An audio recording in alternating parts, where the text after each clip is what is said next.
Buenas, mi nombre es Madeline Euseda, soy estudiante de la clase de radioprotección en la carrera de radiotecnología.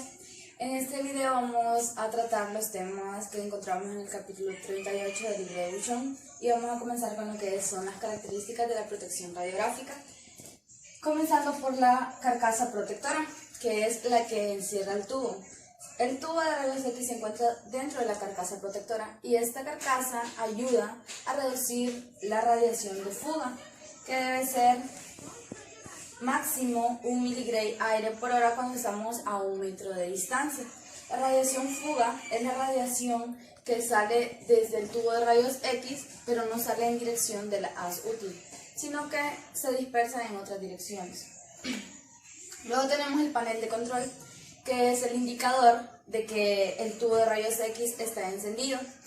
Y este panel de control nos ayuda a determinar las cantidades de kbp, que es la energía, los mA, que es la cantidad de rayos X que vamos a tener, y los S, que son los segundos, el tiempo que va a durar la exposición. Luego tenemos un indicador distancia fuente-imagen, en sus siglas en inglés Source to Image Receptor Distance, que es la distancia que vamos a tener de la fuente a la imagen, y la podemos medir simplemente con una cinta medidora, atándola desde la carcasa del tubo hasta donde vamos a tener la recepción de la imagen. Tenemos la colimación, que deben ser rectangulares y debe abrirse un campo de luz necesario que lleve el mismo tamaño de la película y que sea el adecuado para la región que vamos a estar tomando radiografía. Si es para una radiografía de tórax, vamos a abrir un campo o a colimar un campo más amplio que para una radiografía de mano. Esta colimación debe estar dentro del 2% de la distancia de fuente a imagen. La limitación positiva de las es el límite que nosotros vamos a tener en la colimación, que va a ser el campo de la colimación va a ser del mismo tamaño de la película que estamos utilizando. La alineación del haz consiste en que debemos alinear el haz de rayos X con el receptor de imagen para aprovechar la radiación de la haz útil.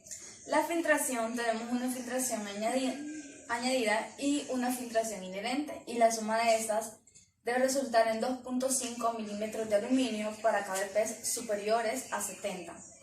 Para kbp de 50 a 70 tenemos que agregar una filtración con un grosor de 1.5 milímetros de aluminio, y para kbp menores de 50 agregamos 0.5 milímetros de aluminio.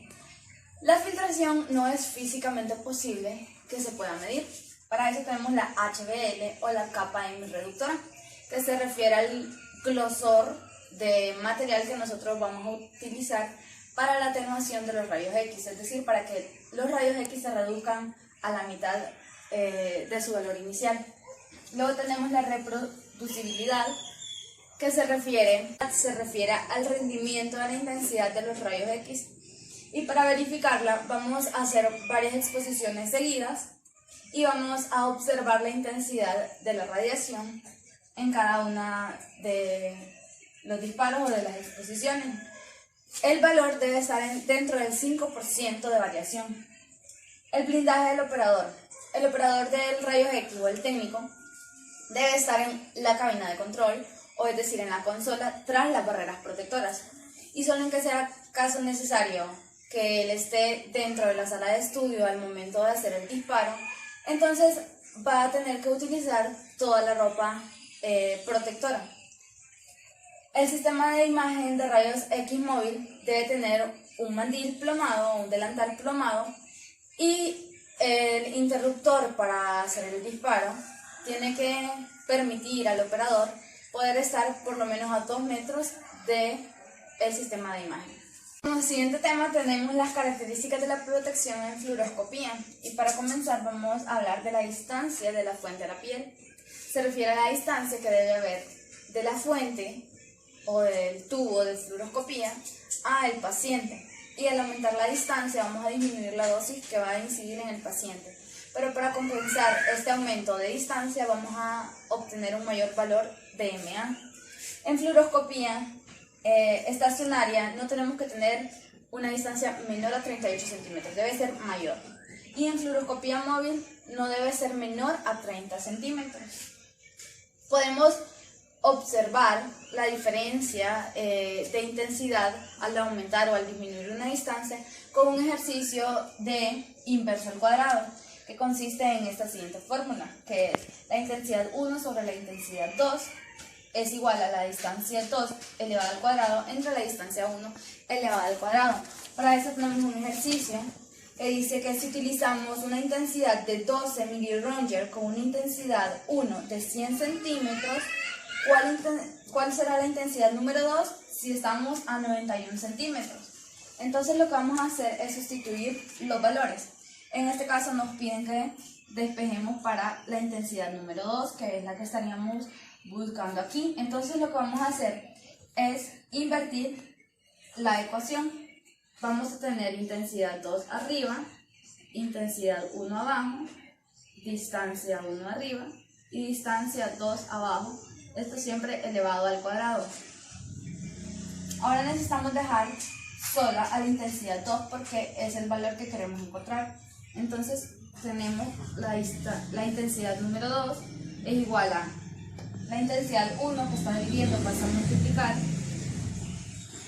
por la distancia 1 al cuadrado entre la distancia 2 al cuadrado.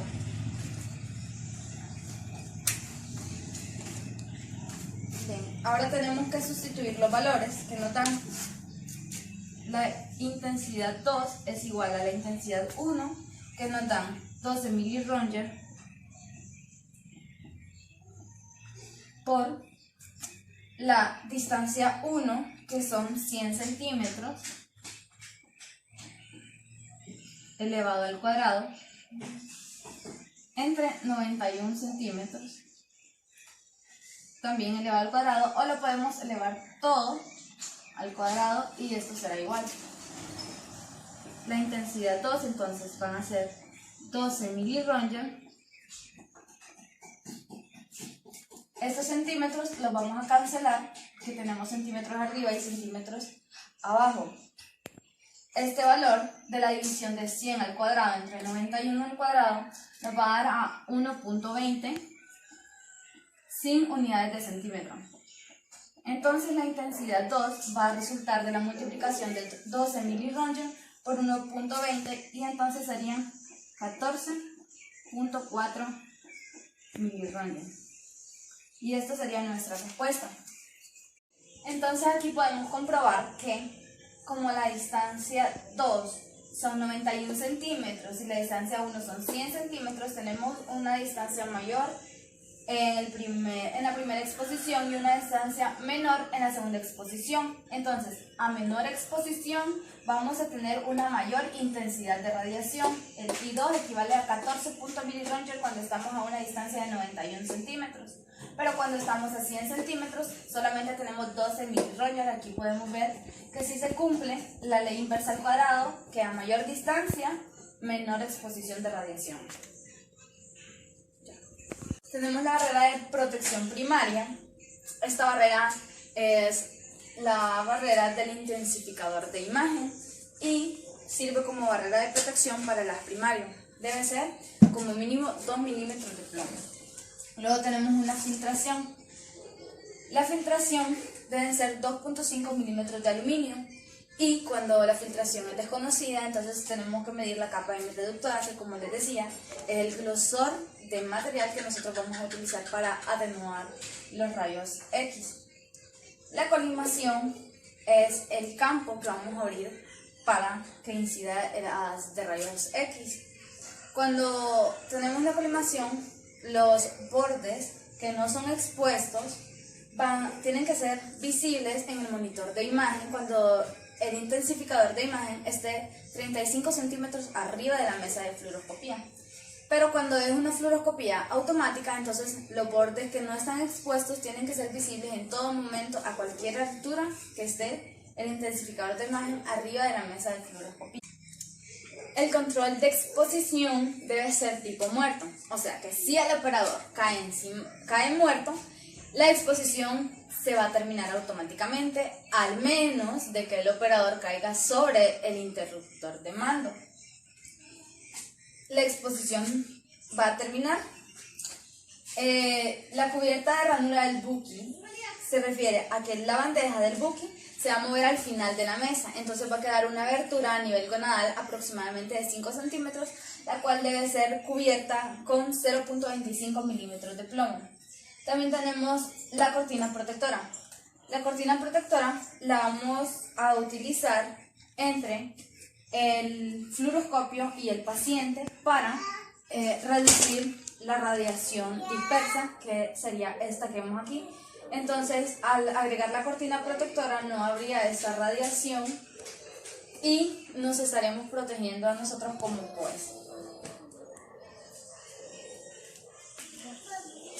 Tenemos un temporizador acumulativo, el cual nos proporciona un sonido audible si el tiempo de fluoroscopía sobrepasa los 5 minutos. El producto de dosis por área se refiere a la dosis que vamos a agregar por cada área que irradiemos, que son 2.1 milirroentgen por minuto por cada MA que utilicemos con una intensidad de 80 kbps. En caso de que la imagen se produzca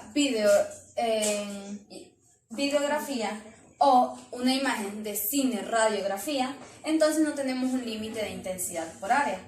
El efecto estocástico depende de la dosis efectiva que tengamos y del volumen del tejido irradiado.